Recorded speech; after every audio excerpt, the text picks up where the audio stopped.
That little youngin' up to something, he gon' roll when it's right. Ain't no question, they gon' make him take a soul in the night. Once he ran from automatics, he done chose. Yo, what's going on, man? What's going on? Hey, for people that's watching this interview right now, they may be unfamiliar with you. Who do I have in front of the camera? Jonathan Stewart. For sure. Yeah. Now, Jonathan Stewart, man. You've been in the game for a long time. 32 years. 32 long years, man. For sure. Now, where are you originally from? I'm originally from Monroe, Louisiana.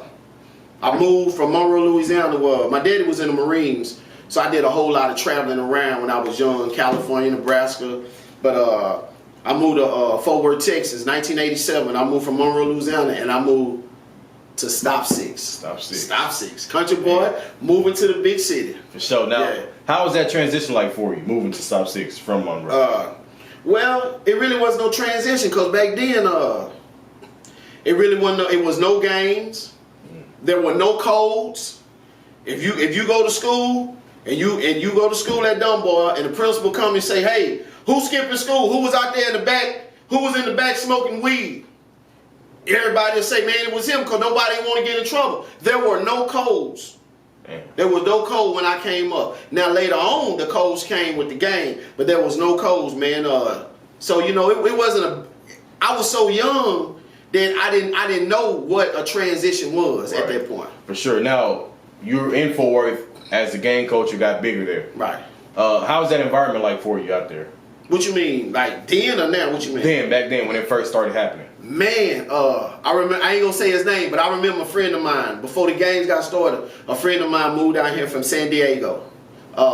Once he moved down here from San Diego, he put his boogie down. Okay. And then that's how the Truman Street Bloods was formed. You know, the projects, they had their gangs. They was Bloods over there. Stop Six had their gangs. There was a time where. And this is crazy, because in order to be from Truman Street, you had to live somewhere over there by the Martin Luther King Center. You couldn't be from the projects and say you was from Truman Street. So that's why the young generation, they can claim Truman Street Bloods, but back then, projects, they didn't want you couldn't say they was Truman Street. They didn't. No, that one they had their thing, right. and Stop Six had their thing. So that's separate. Yeah, that's why it's funny now when I hear a lot of rappers in the game talking about Truman Street and this and that, and I'll be like, but you from the projects. Yeah. But back then, you know what I'm saying? Sure. But now, it's a whole nother world. For sure. So now, with all that stuff going on, you know what I'm saying, you're growing up there, how did you manage to stay out of the gangs and out of trouble and make it this far? Man, I was scared of the police. I was scared to go to jail. I was scared to break the law. Even though I broke the law, even though I did everything everybody else do, I can honestly say out of everything I did, I've never been to jail a day in my life. Yeah. I got a clean Social Security number, a clean bill of sale. I don't even know what it feels like to be in handcuffs. I made a Facebook post the other day. I said, man, I want to be arrested. I want to go to jail. I want to see how I feel to be a real nigga, you know? Because I feel like until you go to jail, you don't know what it feels like to be a real nigga, you know? So, you know what I'm saying? I guess I ain't a real nigga yet because I ain't never been to jail. So what, like, with that statement you just made, how do you think that started? Like, why do you feel like people make it seem like you have to be incarcerated at a point in your time to be considered a real nigga? Stupid. Don't know no better. Ain't seen nothing. Man, you got some people been in Fort Worth, man. You got some people in their 40s and 50s, and they ain't never been outside the state of Texas.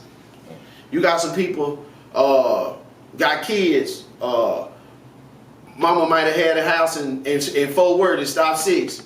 She passed that house down from generation to generation. You got some people ain't never been to the casino, never been to Oklahoma. They been in Fort Worth all their life. That's tough, man. That's tough for real. Now, I seen you make a couple of videos on Facebook. Right. You spoke a little bit about gatekeepers. How do you feel about the gatekeepers in the DFW? What gatekeepers? Well, you gotta. I come from a different generation. Gatekeepers give orders.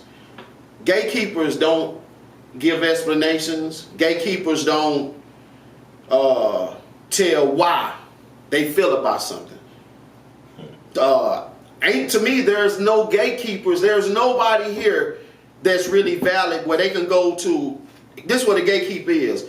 They can go to any club, any any radio station, any high school, any middle school. They can go anywhere in Dallas-Fort Worth, and they can pick up the phone and say, hey, call over there to such and such. I got 2 Chainz in town. We coming over there to eat over there. Hey, 2 Chainz coming in town. Hey, call over there and get Beezy TV. Beezy TV, come over here. They give orders. They know how to micromanage shit. You know what I'm saying? That's a gatekeeper. We don't have that here. Because what happened is something comes along where they be a gatekeeper, but they start to choose side. And then the gatekeepers, they really become artists because they want to be in front of the cameras just as much as the artists do now. Right. So really, a gatekeeper should be behind the scenes, making the moves and the orders.